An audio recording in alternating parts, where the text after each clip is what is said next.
wabarakatuh. Waalaikumsalam warahmatullahi wabarakatuh. Apa kabar rekan-rekan semuanya? Alhamdulillah Ibu baik. Ya, hari ini kita akan kembali membahas mengenai pembelahan sel, yang mana minggu kemarin saya sudah memberikan tugas kepada kalian untuk mencari gambar sekaligus memberikan keterangan pada gambar tersebut mengenai pembelahan sel itu sendiri. Nah, kalian sudah mengirimkan formatnya seperti ini kepada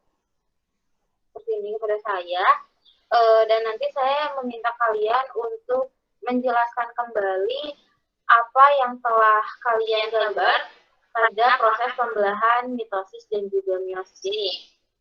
Sebelumnya saya akan sedikit kembali membahas mengenai pembelahan sel.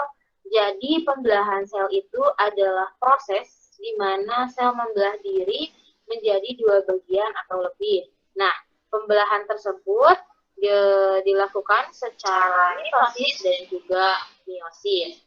Untuk itu, mitosis terbagi menjadi beberapa tahapan. Ada tahapan profase, metafase, anafase, dan juga telofase. Begitupun juga dengan meiosis. Meiosis terbagi menjadi dua tahap, ada meiosis 1 dan juga meiosis 2. Namun untuk tahapannya sendiri tetap sama, yakni profase, metafase, anafase, dan juga telofase. Nah, untuk contoh dari meiosis itu sendiri ada gametosis. Pada tumbuhan biasanya dikenal dengan mikrosporogenesis, dan pada tumbuhan lain pun dikatakan megasporogenesis. Adapun pada hewan yang biasa kita kenal dengan spermatogenesis dan juga oogenesis.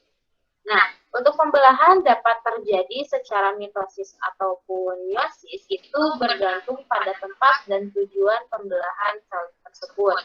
Pembelahan mitosis terjadi pada sel-sel tubuh, sedangkan pembelahan sel meiosis terjadi pada sel-sel gamet, atau kita kenal sebagai sel kelamin gitu. Nah, untuk itu mitosis sendiri memiliki arti proses pembelahan sel yang menghasilkan dua sel anak yang masing-masing memiliki sifat dan jumlah kromosom yang sama dengan induknya. Adapun meiosis, proses pembelahan dengan dua kali pembelahan yang menghasilkan 4 sel anak yang masing-masing memiliki separuh dari jumlah kromosom sel induk. Untuk itu, adapun pembeda dari keduanya antara meiosis dan mitosis, ada tempat, ada tujuan, tahap pembelahan, dan juga hasil. Nah, untuk itu, kan minggu kemarin saya telah memberikan gambaran mengenai mitosis dan meiosis. Dengan laporan ini, saya minta kepada Yulinda untuk kembali membahas apa yang dimaksud dengan pembelahan dari meiosis itu sendiri.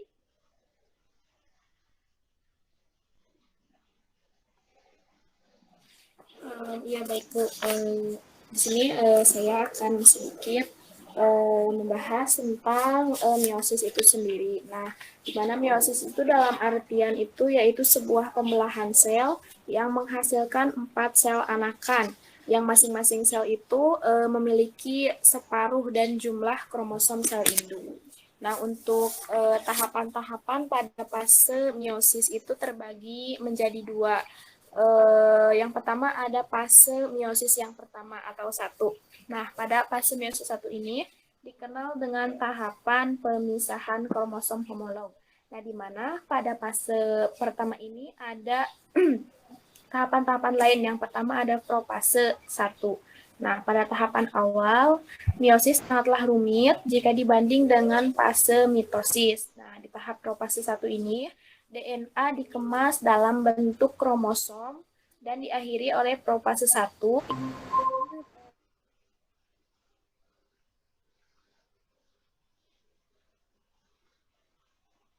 dengan tetrad, serta kromosom juga akan melakukan pindah silang atau crossing over. Nah, di mana pada profase 1 ini juga ada tahapan-tahapannya. Yang pertama ada leptonema, kemudian ada zigonema, dan ada polinema, diplonema, dan diagnesis. Nah, untuk fase meiosis yang kedua itu ada metafase 1, di mana pada tahapan ini kromosom akan bergerak menuju bidang ekuator, yang mana kromosom dengan sifat homolog tetap saling bergandengan. Nah, akan tetapi terlihat bahwa susunan kromosom akan terlihat adanya struktur tetrad. Nah, yang ketiga ada anafase 1. Nah, pada tahapan ini terlihat bahwa kromosom yang terpisah itu akan memperoleh campuran acak kromosom dari induknya. Yang selanjutnya itu ada telofase 1. Nah, pada fase telofase ini merupakan fase terakhir dari tahapan meiosis 1, yang mana menunjukkan adanya sitokinesis. Nah, terbentuk menjadi 2 buah sel. Pada masing-masing sel ini akan terbentuklah sebuah inti dan bagian dari kromosom yang bersifat homolog. Nah, tahapan telofase 1 ini dengan kromosom yang memadat, kemudian kemudian seimbang, inti terbentuk dan nukleus kemudian muncul. Nah, barulah di sana sitokinesis itu berlangsung. Nah, kemudian setelah pada fase pembelahan sel yang pertama, lanjut di pembelahan sel yang kedua atau fase meiosis yang kedua. Nah, pada fase meiosis 2 ini biasa dikenal dengan tahapan pemisahan kromosom saudara atau sister. Nah, untuk tahapan yang pertama ada profase 2. Nah, untuk fase meiosis 2 ini diawali dengan profase di mana tahapan ini akan adanya pembelahan sel pada 2 sentriol. Nah, 2 buah sentriol ini akan menjadi 2 buah buayan, kemudian akan bergerak menuju bagian kutub. Nah, di mana bagian kutub itu yang berlawanan, serta kedua kutub ini akan saling dihubungkan oleh benang gelendong atau spindel. Nah, di tahapan ini juga terjadi adanya nukleus yang hilang, kemudian kromosom ini berubah menjadi kromatid. Untuk fase yang kedua ada metafase 2. Nah, tahapan ini terlihat bahwa setiap kromatid itu berjejer pada bidang ekuator pembelahannya. Kromatid di tahap ini akan berkelompok menjadi 2-2, tetapi belum terjadi pembelahan sentromer. Untuk yang ketiga ada anafase 2. Pada tahapan ini adalah terjadinya proses penarikan kromatid menuju kutub. Nah, pembelahan sel yang dilakukan oleh benang-benang spindel. Proses ini akan menyebabkan kromatid itu sendiri kembar tetapi terpisah. Kemudian akan terjadi terbentuk sebuah kromosom rekombinasi. Nah, untuk selanjutnya tahap yang terakhir ada telofase 2. Nah, pada telofase 2 ini kromosom yang telah sampai di bagian kutub akan mengalami proses dekondensasi. Nah, bersamaan dengan itu membran inti dan anak inti terbentuk. Nah, terbentuk kembali ya. Dan sekat pemisah semakin jelas sehingga akhirnya terjadilah 2 sel anakan. Nah, pada tahapan ini juga akan menghasilkan 4 sel yang masing-masing sel itu terdiri dari kromosom haploid atau setengah dari jumlah kromosom induk. Mungkin seperti itu Ibu penjelasan dari tahapan pembelahan sel meiosis. Terima kasih. Baik, terima kasih kepada Yulinda yang telah memaparkan proses dari pembelahan sel secara meiosis. Untuk sekarang, saya minta kepada Anuman untuk menjelaskan kembali proses pembelahan sel secara mitosis itu bagaimana.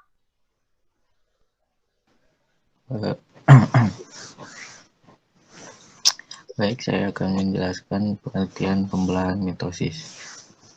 Pembelahan mitosis adalah peristiwa pembelahan sel yang menghasilkan 2 sel anak dengan jumlah kromosom sama seperti sel induknya. Pembelahan mitosis hanya terjadi pada sel eukariotik, Hal ini dikarenakan sel prokariotik tidak memiliki nukleus atau inti sel, membran inti sel, dan mitokondria, sedangkan mitosis memerlukan organel-organel tersebut. Proses pembelahan mitosis terjadi pada semua sel-sel tubuh atau somatis, kecuali sel-sel kelamin atau gamet. Pada tumbuhan, pembelahan mitosis terjadi di jaringan meristem, seperti ujung akar dan ujung tunas batang.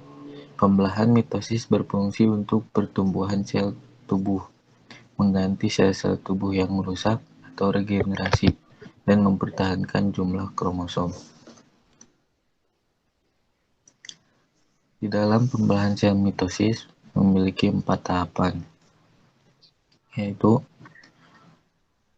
profase, metafase, anafase, dan telofase. Tapi sebelum keempat fase ini dimulai, ada yang namanya fase pendahuluan atau interfase. Interfase ini juga sering disebut dengan persiapan pembelahan. Maju ke yang pertama, yaitu interfase. Pada interfase, terjadi proses persiapan dan penimbunan energi oleh sel untuk melakukan pembelahan. Inti sel atau nukleus dan anak inti sel atau nukleolus tampak terlihat jelas, namun kromosom pada sel tidak terlihat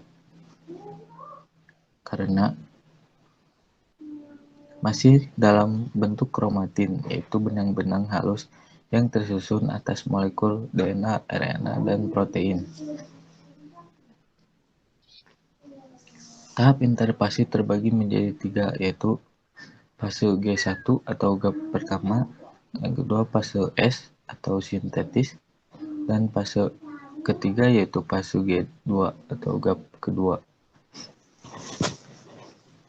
Pada fase G1 disebut juga dengan fase pertumbuhan dan perkembangan sel.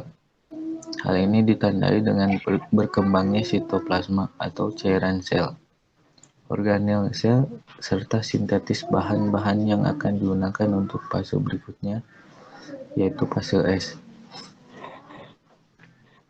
Pada fase S, terjadi replikasi atau duplikasi DNA sebagai materi genetik yang akan diturunkan kepada sel anak, sehingga nantinya akan dihasilkan 2 salinan DNA.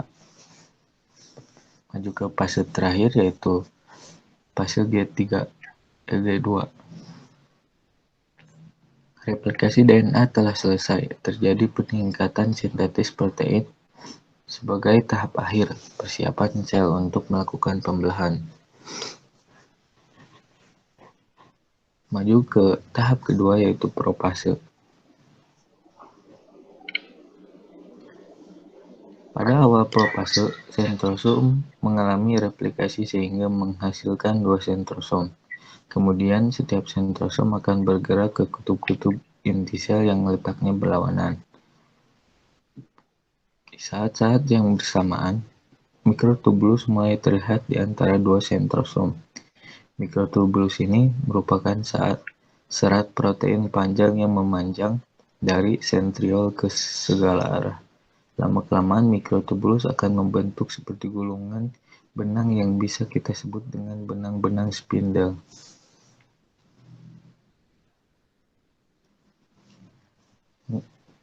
Tahap ketiga yaitu metafase. Pada tahap ini, nukleus dan membran inti sel sudah tidak terlihat.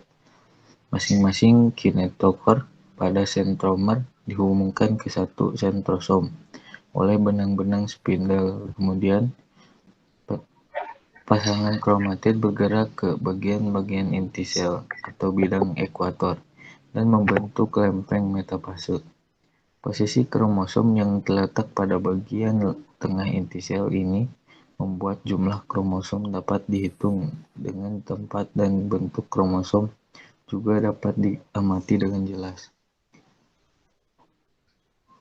Yang keempat yaitu anafase. Tahap anafase ditandai dengan pemisahan kromatid dari bagian sentromer yang kemudian membentuk kromosom baru.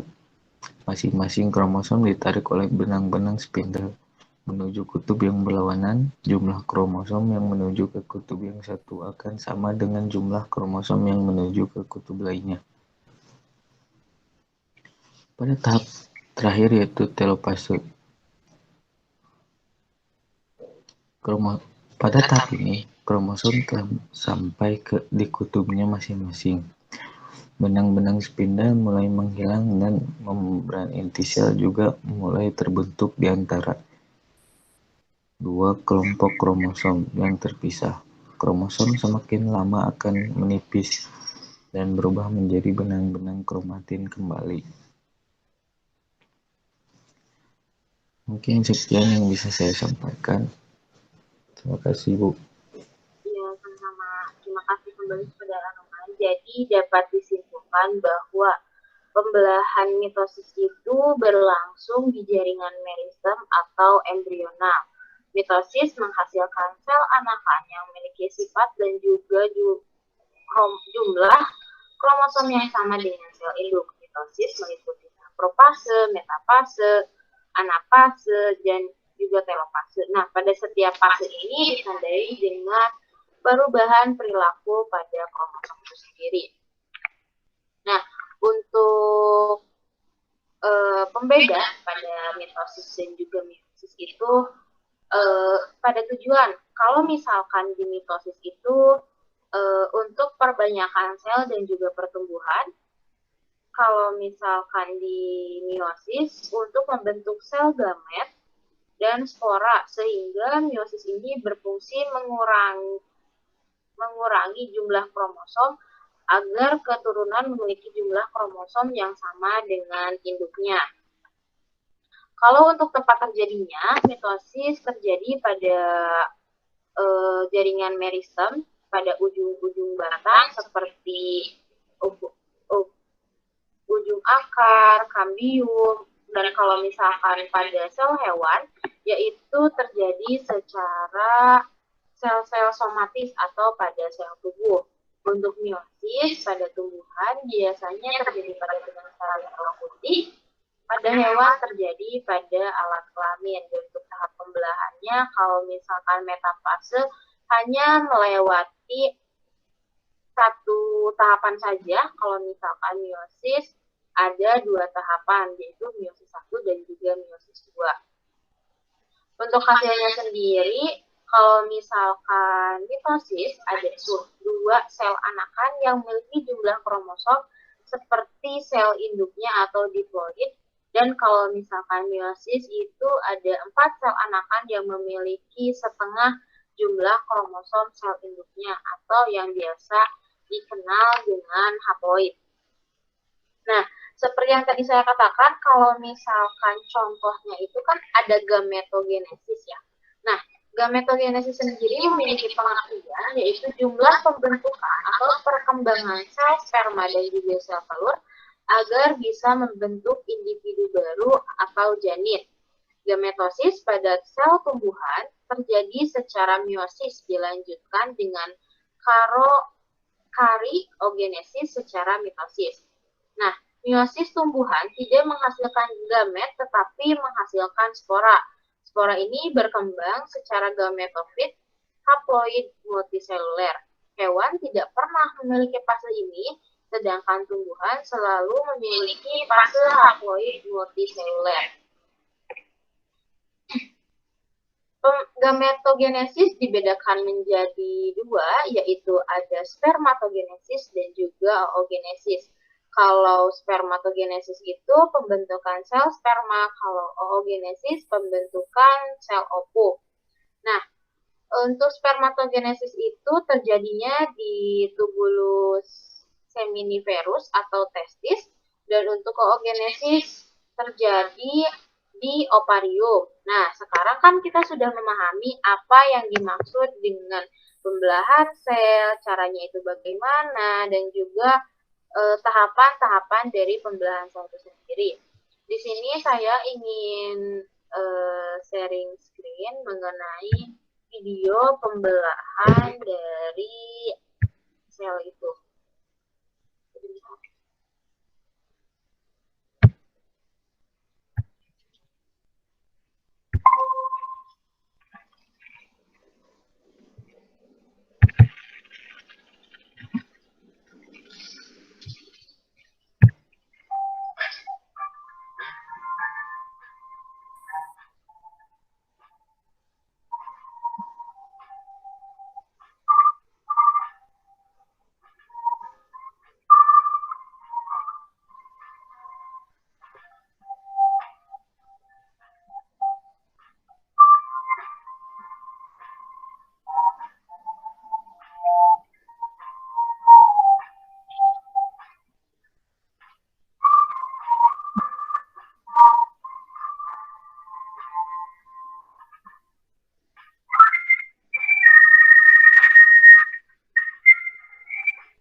Nah, mungkin seperti itu ya pematerian mengenai pembelahan dari sel itu sendiri. Nah, untuk itu dicukupkan sekian untuk pertemuan kali ini. Terima kasih untuk tugas praktiknya. Saya sudah menerima laporannya juga.